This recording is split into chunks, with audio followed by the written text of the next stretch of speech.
Hello mga friends! This video is all about our great experience in Siargao. Pagdating namin sa Siargao, umuulan at masama ang panahon. Siargao! Welcome to Siargao! We arrived in Siargao on January 17, 2024.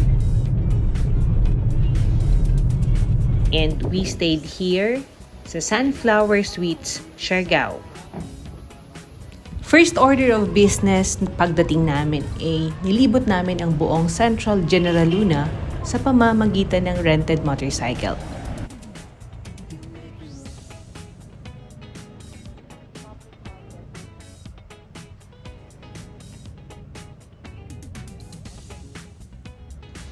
Then, pumunta kami dito sa Mark and Lawrence kung saan bumili kami ng mga grocery na kailangan namin sa loob ng 5 araw na pagstay sa Siargao.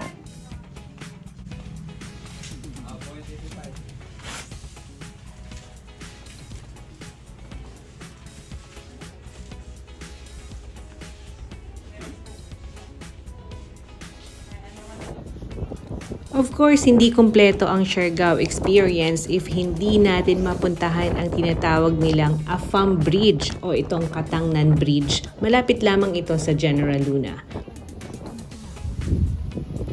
To start a very long day sa tour, we eat our Pinoy breakfast. Okay, day 1 of our tour. We'll go to North. We will go to Pacifico. Diyos lang! Hello! Kasama namin si Kuya Elvis. He will be our driver as well as our tour guide for today. Okay. Looks like Batangas also. Big area. Oh, that's nice here.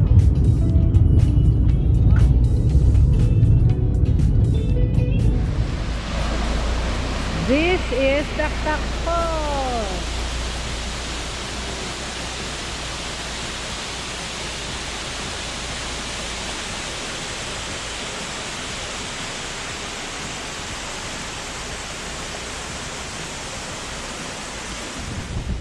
Okay, we are in Alegria Beach.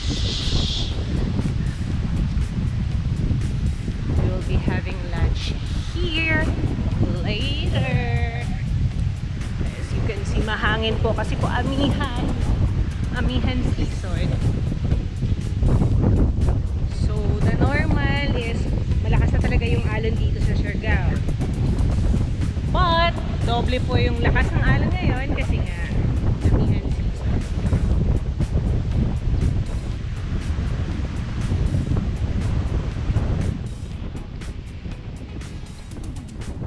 The good thing dito sa northern part of Siargao is hindi masyadong maraming tao. Kaya ito kami, nag-aura-aura muna sa beach.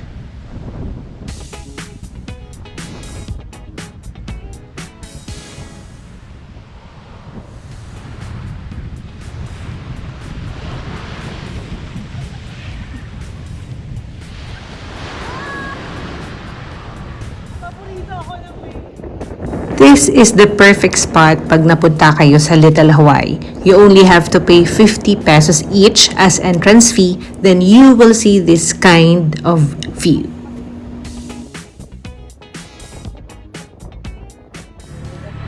And of course, don't forget the coconut view deck. We love Siargao!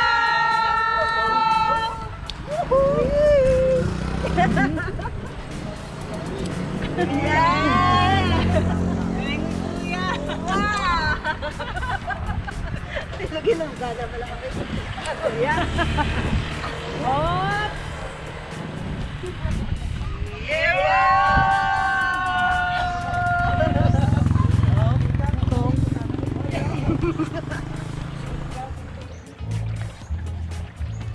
Okay, welcome to Maasin River. How are you? Hello! Mami?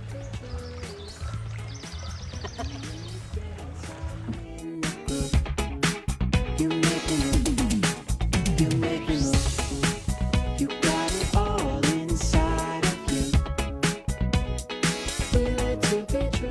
Okay. What are you drinking? Buko juice. Coconut buko shake. Buko juice. Coconut shake. Yummy.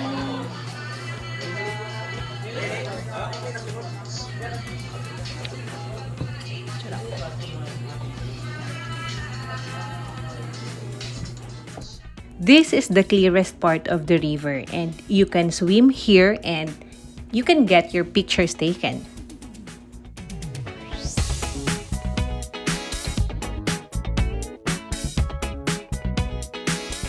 How was your experience? It was fun. It was okay, but It was fun. it was Kumusta? Kumusta naman ang experience? It was fun. Experience is so unique. Yeah. Yeah, unique Experience and is unique and you cannot find that in any part of the Philippines. Yeah. Chaz.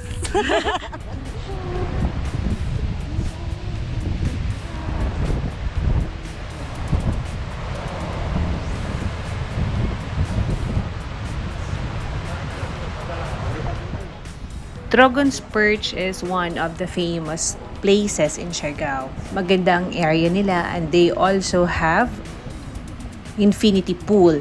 Hindi kami nakapasok mismo sa pool at sa hotel dahil hindi kami nakabook doon.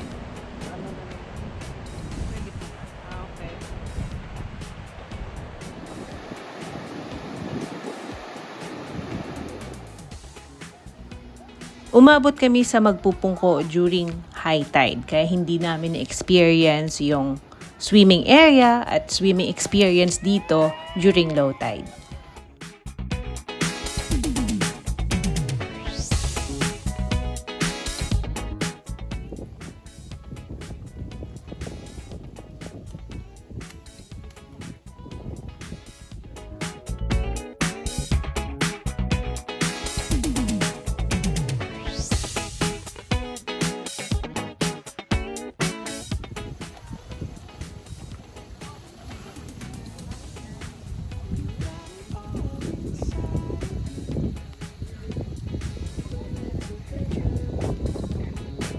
And when you dance, I'm in the group. You make me move. Okay, we will ride this tuk-tuk. Okay. We are going to surf today. And we are ready. Are you ready? Are you ready? Yes, our ride. Good luck. This is Tok Tok. Feel, click.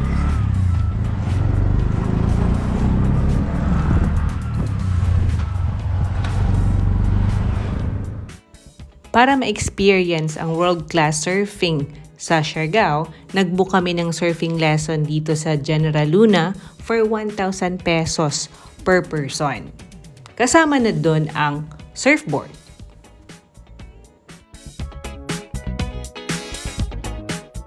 Heads up sa mga gustong mag-surfing, separate pa yung bayad sa nagtitake ng pictures at kung gusto mong maganda yung footage mo, you have to pay for the drone shots. The prices range from 300 pesos to 500 pesos per person. You got it all inside of you. Feel it to be true. I have to warn you guys, nakaka-addict talaga ang surfing, especially pag nakatayo ka na sa ibabaw ng surfboard. It gives you a different feeling of achievement na gusto mong ulit-ulitin. Feel it to be true.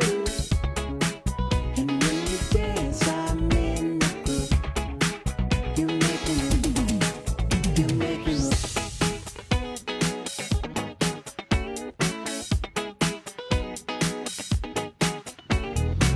Dahil ginutom kami sa aming surfing lesson, dito kami nag-late lunch sa Locanto Mediterranean Restaurant. The food was great.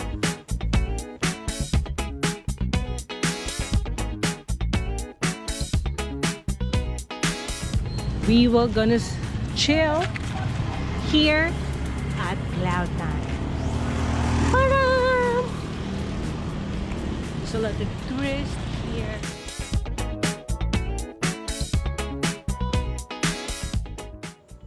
Pagpasok ng Cloud9, magbabayad tayo ng 100 pesos each person for entrance fee.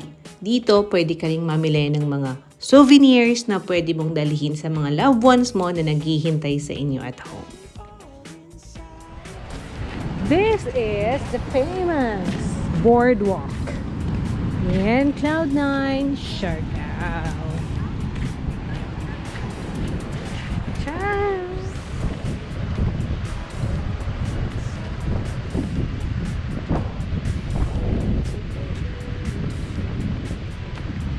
Welcome to Siargao!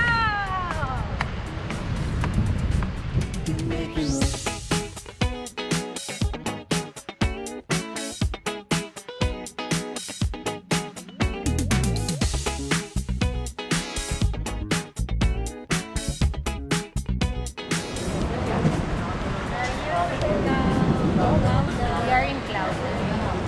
Yes. We are with Salvacuta. Oh my God! Salvacuta is life. Look at the river.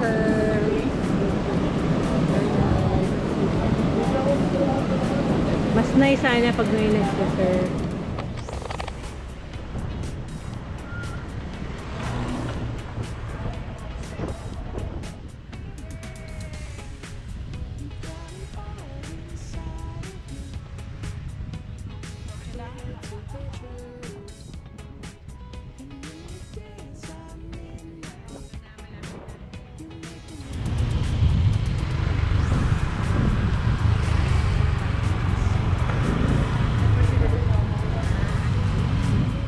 On our third day, bumalik kami sa Katangnan Bridge or Afam Bridge kung saan bumili kami ng sari-saring street foods na napakasarap.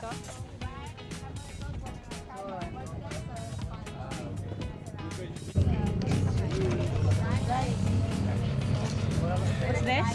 Chicken skin po. Oh, chicken skin. Ito, ano yan? Ating Galing-galing naman bumukas. Siargao session.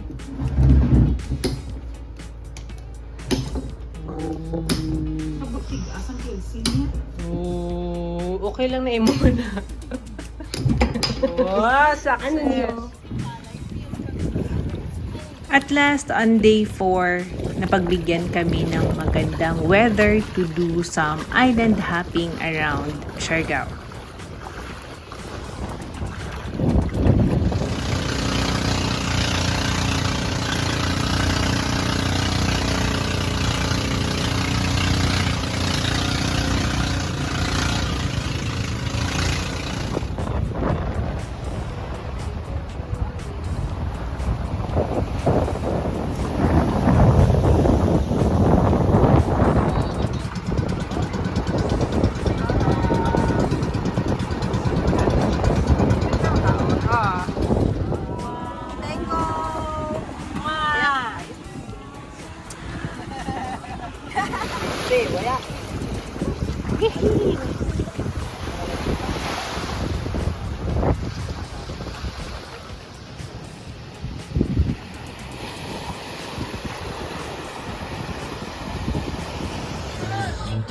On our last night, hindi natin pwedeng mapalampas ang nightlife sa Siargao.